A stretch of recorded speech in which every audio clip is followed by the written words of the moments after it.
बघा, बोगस मतदान इथे ज्या तक्रारी केल्या गेल्या आज आश्चर्याची गोष्ट आहे. आम्ही तर सकाळपासून मी हेच सांगते आहे पोलिसांना पण की नियमाने निवडणुकीसारखी ती लढवली गेली पाहिजे, कारण की आज शेवटी हा लोकशाहीचा एक अधिकार आहे प्रत्येकाचं मतदान करायचं. आणि त्यासाठी मी पोलिसांशी वारंवार सकाळपासून बोलते आहे. इथे आमदार चंद्रकांत पाटलांनी जे तमाशा केला आणि एवढं गावभर सगळं त्यांचं जे चालू आहे सगळा ड्रामा, इथे आपण म्हणू शकतो जी गुंडागिरी जी चालू आहे, आणि ते तिथे जाऊन बोलले की भाजपचे डुप्लिकेट मतदान आहे. पण आम्ही चेक केलं मी आल्यानंतर की ते त्यांचेच लोक आहेत, त्यांचेच कार्यकर्त्यांचे जे मुलं आहेत. नक्कीच कारवाई झालीच पाहिजे, आता तर झालीच पाहिजे कारवाई. जर ते म्हणत होते तर नक्कीच आता नियमाला धरून आहे, कारवाई झाली पाहिजे त्यांच्यावरती. दुसरी गोष्ट की शहरामध्ये तुम्ही सुद्धा कव्हर केलं असेल की पूर्ण शिवसैनिकचे लोक इथे 300-400 मोटरसायकल घेऊन, गाड्या घेऊन इथे शहरामध्ये दहशत करताय, लोकांवर प्रेशर आणताय. बूथ मध्ये त्यांचे 4-4, 5-5 लोक बसून लोकांना तिथे सांगताय की धनुष्यबाणाचं बटन दाबा, धनुष्यबाणाचं बटन दाबा. हे चुकीचं आहे. याला काही ना काही तर नियम घातला पाहिजे आणि प्रशासनाने याची कारवाई केली पाहिजे. आपल्या गाडीचा पाठलाग केल्याचा प्रकार घडला होता. तोही सुद्धा झालेला आहे. रात्री मी माझ्या नातेवाईकांकडे लग्नाला गेली, त्यांचे 2 4 व्हीलर माझ्या पाठीमागे म्हणजे लक्ष ठेवून होते की या गाडी कुठे जाते, काय जाते. माझी गाडी परत पुढे आल्यानंतर मला ते लक्षात आल्यानंतर मी दुसऱ्या कॉलनीतनं ती गाडी टाकली, तर परत 5-6 मोटरसायकल घेऊन ते तिथे लोक आले. परत आम्ही पुढे गेलो, 10-15 मोटरसायकल झाल्या, त्या 5-10 मोटरसायकल झाल्या. म्हणजे आता विचार करा की यांची मजल एवढी वाढलेली आहे. माझ्या मागे पोलिसांची गाडी आहे, जी मला सिक्युरिटीची गाडी आहे.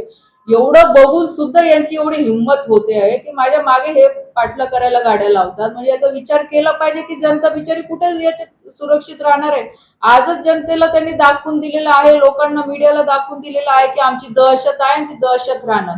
आणि या दहशतीच्या विरोधातच मी इथे भारतीय जनता पार्टीचं सगळं पॅनल उभं केलेलं होतं. या संदर्भात काही तक्रार वगैरे केली?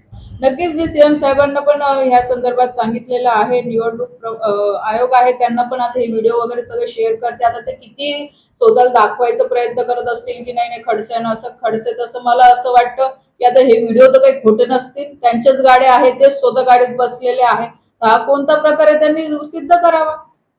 आजचा मतदानाचा दिवस आहे आणि त्यांच्या पाठीमागे 200-250 मोटरसायकल आपण सांगितलं, असं मतदारांना काय आपण कसं आवाहन करू शकतो की मतदार राजा? बघा, मी प्रत्येक बूथवर जाते आहे.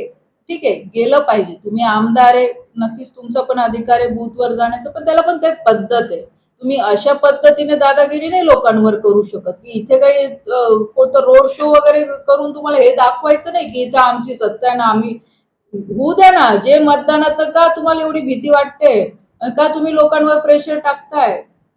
लोकांचं मत आहे, लोकांना त्यांच्या पद्धतीने मतदान करू द्या. निवडणूक आयोगाकडून मतमोजणीला हमीवर कोर्टाचे आदेश आहे. आता कोर्टाचा आदेशचं पालन तर सगळ्यांना करावंच लागेल. एकंदरीत मुक्ताईनगरमध्ये जनतेला मतदानापासून रोखण्यासाठी हा एक रोड शो करण्यात आलेला आहे. बघा, मुक्ताईनगरच्या जनतेला ह्या मागच्या कितीतरी वर्षाचा इतिहास काढा की अशी दडपशाही या शहरात कधी झाली.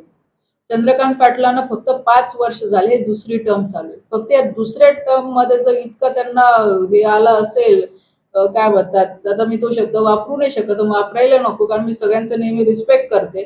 पण ज्या पद्धतीने त्यांनी ह्या शहराला आणि शहराच्या लोकांवर जो एक दहशत ठेवायचा जे प्रयत्न करतात, हे अतिशय चुकीचं आहे.